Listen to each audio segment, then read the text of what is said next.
Lancé en 2013, le S-Cross constitue actuellement le haut de gamme de Suzuki, au-dessus du Vitara. Avec ses 4,30 m de long, il est plus court qu'un Qashqai, plus grand qu'un Captur et joue dans la même cour que les Renegade ou Mocha X.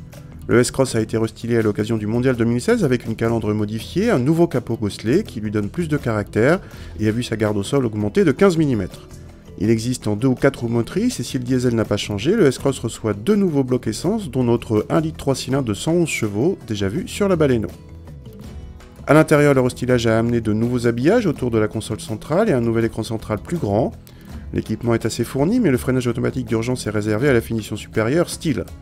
La qualité de présentation est décente, mais moins flatteuse que celle d'un Renegade ou d'un Mocha X, malgré quelques plastiques moussés. À l'arrière, 2 grands adultes peuvent s'installer sans problème, mais un passager central ne sera pas à son aise. Le coffre fait partie des bons points avec 430 cm3 et bénéficie d'un plancher modulable en hauteur. Contact et le petit 3 cylindres se montrent discrets, il faut vraiment monter dans les tours pour reconnaître la sonorité typique de cette architecture.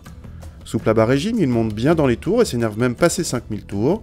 Les performances sont largement suffisantes et profitent d'un poids relativement contenu pour un engin de son gabarit avec moins de 1100 kg annoncé. Côté châssis, ce S-Cross fait partie des bons élèves avec certes un peu de roulis mais pas trop, et un dynamisme tout à fait correct dans la catégorie tout en préservant un bon niveau de confort avec nos roues de 17 pouces. Avec l'arrivée de ce 3 cylindres, Suzuki veut faire baisser les consommations par rapport à la version précédente animée par un 1.6 atmosphérique. Pari réussi puisque nous avons tout simplement mesuré notre S-Cross comme le plus sobre de la catégorie et d'assez loin en plus.